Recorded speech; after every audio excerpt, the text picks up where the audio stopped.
어린 나이에 스포트라이트를 확 받다가 한순간에 무너졌어. 훅 떨어졌다가 다시 재기를 하신 그런 분입니다.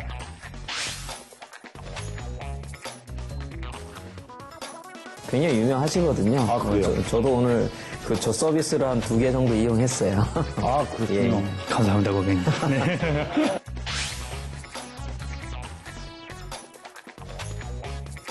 프로그램 하나 짜서 납품했는데 10만 원을 법니다. 근데 조금 이상해요.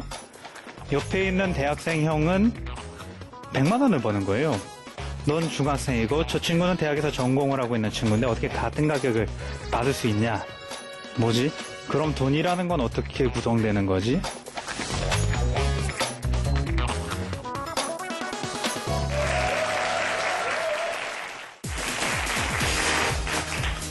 내 사업을 하고 싶다는 간절한 소망에 날개를 달아주는 청년 창업 런웨이. 저는 개그맨 현병수입니다. 자, 오랜만에 창업 핫 키워드인 IT 관련 사업하시는 전문가를 또 모셔보겠습니다. 우리 TV를 지금 보고 계시는 우리 주부님들, 자녀분들이 컴퓨터 갖고 컴퓨터만 하는 게 너무 좋다고, 이걸 너무 좋아한다고 걱정만 하실 게 아니라요. 오늘 강연을 잘 보시면 아마도 우리 주부님들의 자녀분들이 대박 사업가 한 명 키워낼 수도 있을 거거든요. 그러니까 모두 채널 고정해 주시기 바라겠고요. 오늘 전문 분야 나와서 더 우리 기분이 업되신 우리 창업 멘토 한번 모셔보도록 하겠습니다. 우리 프로그램의 중심, 배꼽 한지혜선 창업 멘토님이십니다. 안녕하세요. 네, 안녕하세요. 안녕하세요.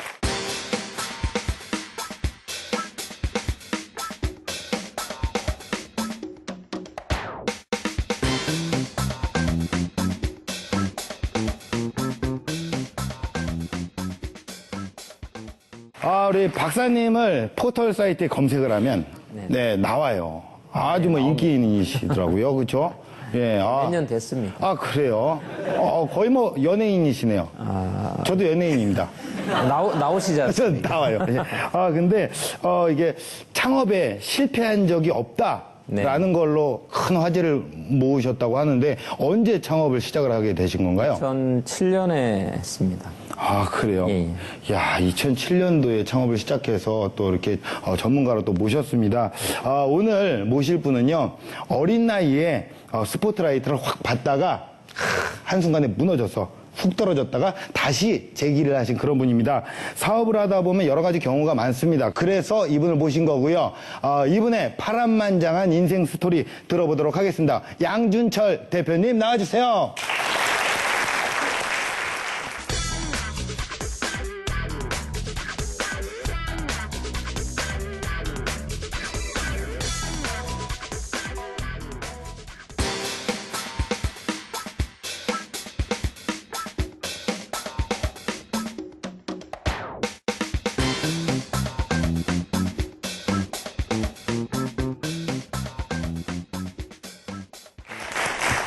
안녕하세요.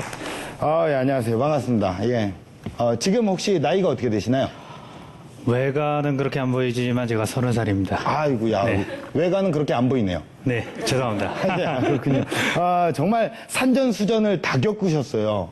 예, 약간 이 얘기를 제가 알아서 그런지 모르겠는데, 얼굴에 약간 흐르는 세월을 정통으로 맞은 그런 느낌이 있으십니다. 그쵸. 어떤 스토리인가요? 육전, 해전, 공중전 뭐 다 했다라고 할 수 예. 있는데, 실패로 점철된 삶이 아니었을까, 뭐 이렇게 그래요? 말씀드리는 게 예. 강연의 어떤 기대감을 늘리기 위해서 좋지 않을까 싶습니다. 방송을 좀 할 줄 아시네요. 아닙니다. 밀당을 하시고. 감사합니다. 예. 자, 우리, 이분처럼 사실 뭐 제가 그냥 뭐 듣기로는 약간 좀 거만해지기도 하고 어린 나이에 스포츠를 받다 보니까 뭐 이런 요소라든가 아니면 같이 하는 파트너 때문에 뭐 빚을 다 떠안는다. 뭐 이런 거는 일단 시작하는 사람들에게는 굉장히 위험한 요소가 되지 않을까요? 박사님? 예, 맞습니다. 사실 그런 부분은 조심해서 해야 되는데 뭐 어쨌든 역경을 잘 딛고 네. 굉장히 유명하시거든요. 그래요? 저도 오늘 저 서비스를 한 2개 정도 이용했어요. 그렇군요. 예. 감사합니다, 고객님. 네. 갑자기 고객님이 되셨네요. 네. 그래도 이제 지금은 이렇게 딱 성공을 하셔서 오늘 이 자리에 나오신 걸 텐데요. 지금 어떤 일을 하시고 계시고 어떤 회사를 운영하시는지 우리 시청자분들이 좀 알아야 오늘 강연을 좀 편안하게 또 관심 갖고 듣지 않을까 그렇게 생각을 합니다. 좀 설명을 해주시죠. 저희가 지금 강연회에 와 있지 않습니까? 네. 이런 강연회 같은 모임이나 행사를 만드는 분들, 네. 그리고 참여하는 분들, 그리고 관련돼서 서비스나 상품을 개발하고 계시는 분들이 겪고 있는 어떤 시간과 비용들이 많이 발생하는 부분들이 있는데요.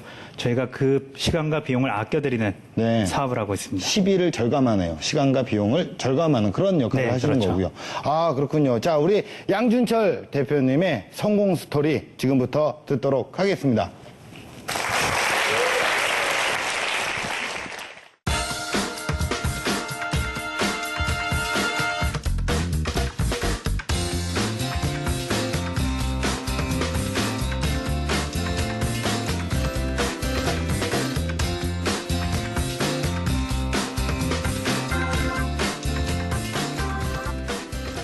저는 사실 컴퓨터를 뭐라고 해야 될까요? 학교 공부보다 빨리 시작한 아이였습니다. 7살 때 아버지가 직장에서 낡은 컴퓨터 하나를 들고 오시게 되는데 MSX2라고 하는 특이한 기종이었고요. 그 기종의 특징이 하나 있다라고 하면은 코드를 치지 않으면 아무것도 할 수 없는 컴퓨터였습니다. 그래서 저는 책을 갖고 와서 책에 있는 글자를 그대로 타이핑하면서 그 결과가 컴퓨터로 오게 되는 것을 바로 보게 되었고요. 그래서 저에게 컴퓨터란 게임을 하는 도구라기보다는 내가 무언가 입력하면 나에게 바로 답변을 해주는 도구다라는 것으로 인식이 되기 시작을 합니다. 저희 집은 근데 그렇게 유복한 집은 아니었어요. 부모님이 초등학교 5학년 때 작은 사업을 시작하셨고 그 사업이 어느 정도 성장세를 보이면서 아, 우리 집도 이제 잘 사는 집이 될 수 있을까라는 기대를 했었는데요.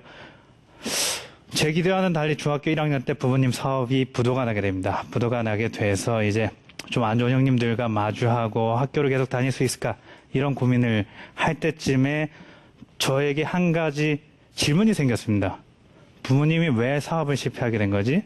사업이라는 것이 무엇이기에 이렇게 돼버린 거지? 이런 질문을 하게 되었습니다. 만약에 부모님이 잘못한 거면 부모님을 원망하고 제가 그냥 소위 말하는 내 멋대로 살고 싶다. 이런 마음이 들었어요. 그래서 창업과 관련해서 계속 책을 읽어보고 창업과 관련된 여러 가지 글을 찾게 되는데 그 안에서 하나의 공식을 발견하게 됩니다. 사업이 성공하기 위해서는 첫 번째, 자본력이 있어야 되고요. 두 번째, 경험이 있어야 되고요. 자본력과 경험 둘 다 없다고 하면은 자본력을 가진 파트너나 경험을 갖고 있는 파트너, 이런 사람들과 함께 할 수 있다라고 하면 사업이 성공할 수 있다라는 점입니다. 부모님께 대입을 해봤어요. 부모님 원래 자본력 없으신 분들이었는데, 경험도 하나도 없었던 분들인데, 잠깐 동안만이라도 많은 매출을 내고 수익을 냈던 것 자체가 잘했던 거 아닌가? 이런 생각을 하고 나니 원망을 할 수가 없는 거예요. 원망을 하기보다는 그러면 내가 가장이니까 가장으로서 어떤 역할을 할 수 있을까? 이런 고민을 할 때 사실 모든 게 돈 문제입니다. 이 자본주의에서는 모든 게 돈 문제인데 그럼 내가 돈을 벌면 되지 않을까? 이런 생각을 하게 돼요. 중학생이 돈을 벌기 위해서 무엇을 할 수 있을까? 우유 배달? 글쎄요. 없는 걸로 알고 있고 신문 배달? 못 찾았어요. 편의점? 불법입니다.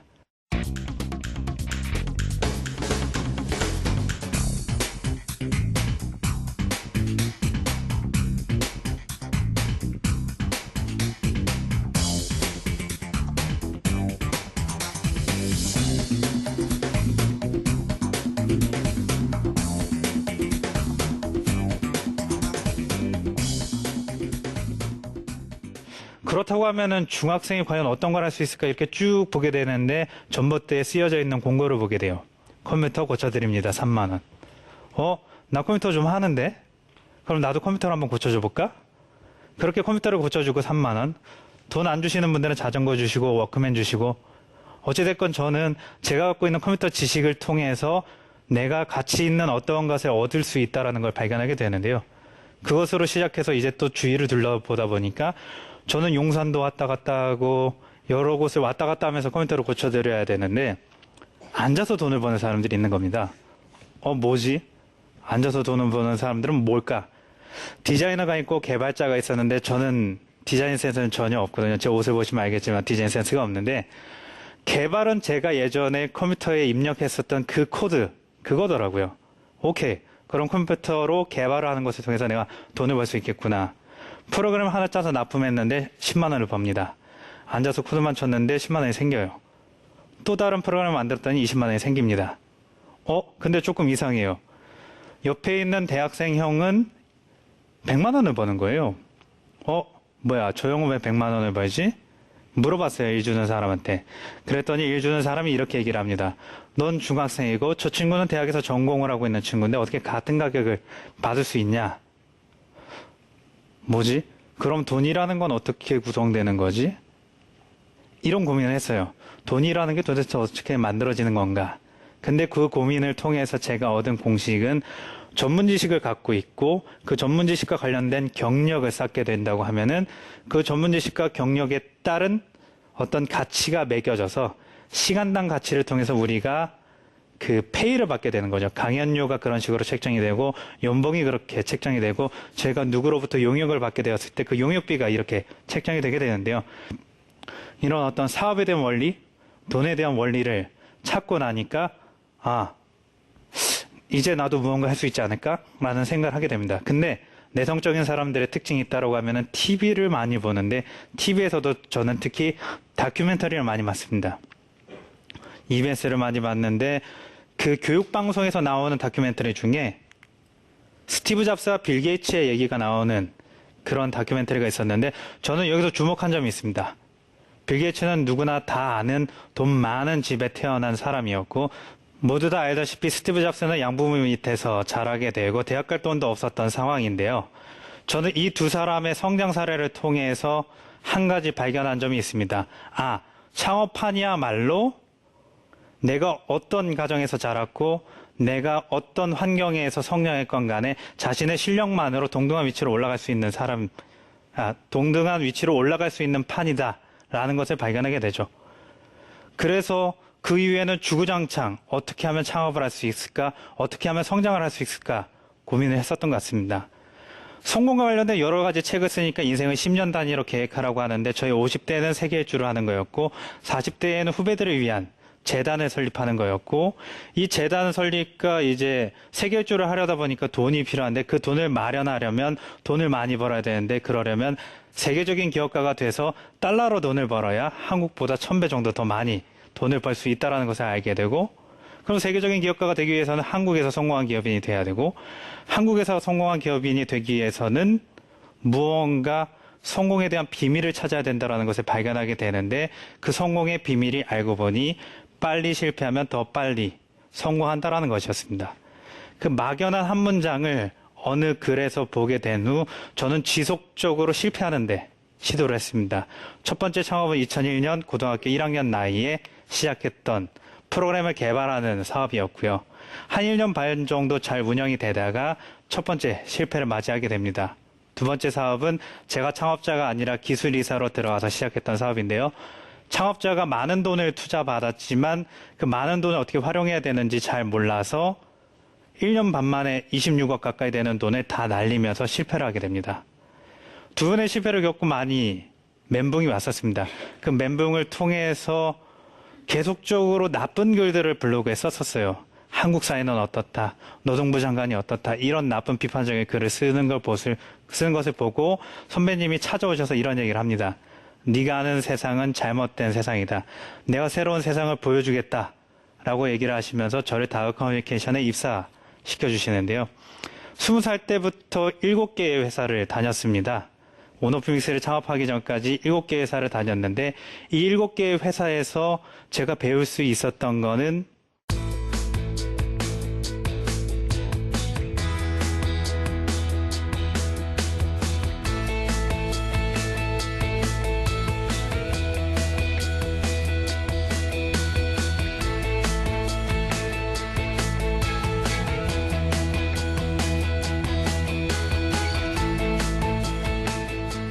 어떻게 하면 조직을 잘 운영할 수 있는가? 어떻게 하면 사람들이 일하고 싶은 회사를 만들 수 있는가? 어떻게 하면 사람들이 겪고 있는 문제를 해결해 주는 것을 통해서 돈을 벌 수 있는가를 배울 수 있었습니다. 그 배운 점들을 다 모으고 나니 이제 창업을 할 자신감이 생기게 되었고 그 자신감이 생겼을 때 주변을 둘러보니까 같이 할 수 있는 사람들이 없었습니다. 그래서 다시 한번 생각을 바꿔보기로 했습니다. 내가 사람들을 찾는 방법을 내가 기존에 일했던 회사에서 한 명 한 명 기억해내고 그 사람들에게 진심으로 설득해보는 건 어떨까. 그래서 저는 이렇게 이야기를 건넵니다. 형님, 제가 이 금액밖에 드릴 수 없는데요. 이 금액은 평생 안 밀릴게요. 근데 만약에 제가 성공한다고 하면은 최소한 외제차 하나 사드릴 수 있는 정도만큼은 드릴게요. 근데 이거는 제가 보장할 수 없습니다. 제가 이야기를 드리는 이유는 제가 아는 사람 중에 형님이 제일 개발을 잘 하시고요. 제가 아는 사람 중에 형님이 제일 디자인을 잘 하시기 때문에 그렇습니다. 형님, 저 이거 자신이 있는데 같이 해줄 수 있나요?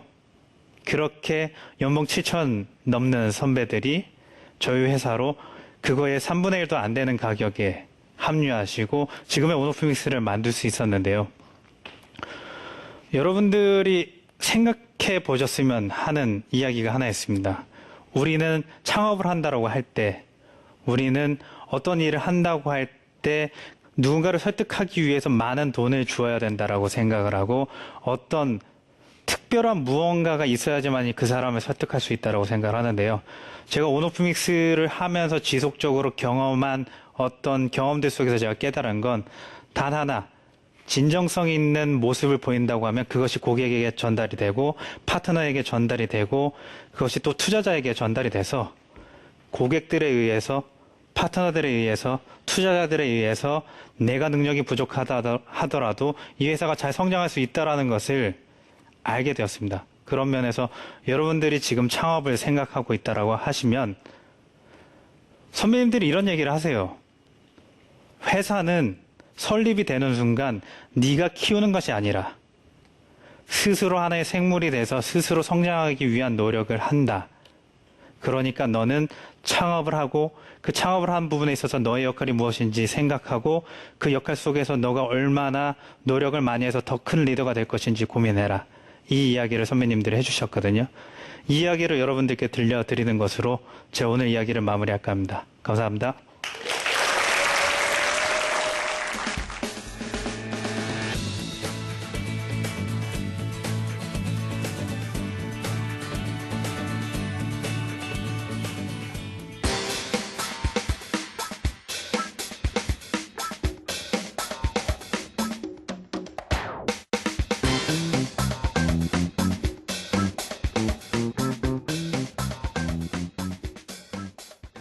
네, 오늘 강연 너무 잘 들었습니다. 감사합니다. 연륜이 너무 느껴지는 것 같고. 아닙니다. 3번의 창업을 하셨다고 하셨고, 네. 7번을 취업을 하셨다고. 네, 맞습니다. 7번의 취업 그 동안 아까 뭐 여러 가지 어떻게 하면 내가 사람들을 잘 끌을 수 있을까 뭐 이런 거를 많이 느끼시게 되는데 그 중에 많은 취업 그 경력 동안 정말 어떤 게 가장 도움이 되었다고 생각을 하시나요? 일단 제가 직장 생활을 하면서 조직이 운영되는 걸 많이 봤고요. 그 네. 조직 안에서 불만이 생기는 것도 많이 봤고요. 만족이 생기는 것도 되게 많이 보게 되었는데 그게 제가 조직을 만들었을 때 어떻게 행동해야 되는가를 가장 이렇게 뭐라고 해야 될까요? 쪽집게처럼 가져다 주었다는 느낌? 그런 느낌이었습니다. 그래요. 결국에는 이제 뭐 모든 인맥이 재산이다. 뭐 이런 것처럼 이렇게 많은 또 도움도 받게 되고 형님의 도움도 받게 되고 그랬는데 우리 박사님은 어떻게 들으셨나요? 예. 사실 되게 실패도 많이 하시고, 그리고 이제 직업도 많이 옮기시고 하셨잖아요. 사실 되게 창업을 일찍 하신 거죠. 네. 일찍 하신 거고, 지금 이제 30 정도 나이에 어느 정도 이제 자리를 잡으신 거고. 제가 보기에 일찍 하시는 분들이 이런 케이스 분들이 좀 있으세요. 그러니까는 체계적으로 사업을 하시는 것에 대해서 잘 모르는 거잖아요. 그래서 쭉 하게 되시는데, 저는 뭐, 그게 나쁘지 않다고 봐요. 왜냐면은 어차피 지금 뭐 직장을 다녔어도 30에 비슷한 상태로 있을 거 아니에요. 뭐 실패를 했어도 지금 이 정도의 사업체를 가지고 있는 거랑 그리고 내가 실패 안 하고도 그냥 평범한 직장을 다니고 있는 거랑 별 차이가 없어요. 그러니까 왜냐하면 실패했어도 상관은 없는 거거든요. 뭐 실패했다고 거기서 좌절하고 뭐 인생 비굴하게 뭐 그렇게 살면 모르겠지만 다시 일어나가지고 지금의 어느 정도 기반을 닦아 놓으셨잖아요. 네네. 그렇게만 될 수 있으면 실패가 굉장히 좋은 자양분이 될 거라고 생각합니다. 네, 우리 또 실패를 한 번도 안 해보신 분이 바로 또 창업에 성공을 하시는 분은 또 제가 이 좋은 말을 말씀. 해도 될라나 모르겠네. 예. 아까 또 인상 깊게 들어본 거는 또 이제, 자본력과 경험과 파트너는 정말 사업의 3요소가 되고, 그리고 전문 지식과 경력과 시간은 돈벌이의 3요소가 된다. 근데 이것 말고도 우리가 또 창업을 하는데 고려해야 될 부분이 뭐가 있을까요? 사람이죠.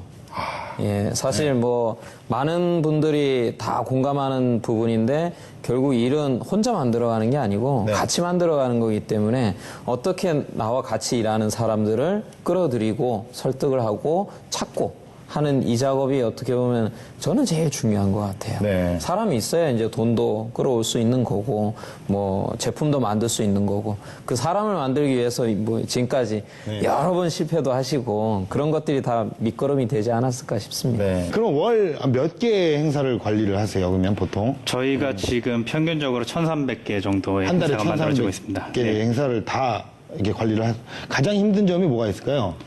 가장 힘든 점은 사람 채용하는 게 제일 힘들어요. 네네네. 그러니까 저희가 해야 될 일이 많고 앞으로 해야 되는 일들을 빨리 해내는 것도 중요한데요. 네네. 그러려면 좋은 분들이 온오프믹스에 와주셔야 되는데 네. 한국에 사람이 없습니다. 아니면 저희가 유명하지 않아서 사람이 안 오나 봐요. 그래. 유명하게 해주세요. 그건 쓸데없는 얘기였던 것 같습니다. 예, 그렇군요. 이게 오늘 우리 양준철 대표님 오늘 나와주셔서, 또 이게 또 다양한 또 일을 하고 계시잖아요. 예, 좋은 말씀 또 잘 들었습니다. 고맙습니다. 나와주셔서 고맙습니다. 네. 고맙습니다. 예. 감사합니다. 남다른 배경이나 지위 없이 동등한 위치에 설 수 있는 분야가 바로 창업판이다. 조금 전에 우리 양준철 대표님께서 했던 말이죠. 동등한 위치에서 공평하게 출발하는 만큼 부지런히 달릴 준비를 하는 것은 필수고요. 여러분들 절대 이런 거 잊지 마시기 바라겠고요. 지금까지 청년 창업 런웨이였습니다. 고맙습니다.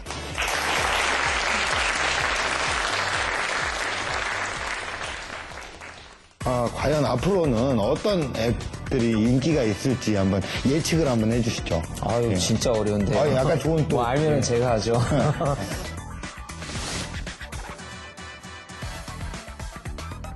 흔히 좋은 기술 가지고 또 창업을 하기 시작하면 영업 또한 또 잘 풀린다 뭐 하는데 그것은 아니다. 네, 라고 또 맞습니다. 분명히 네. 얘기를 하셨거든요.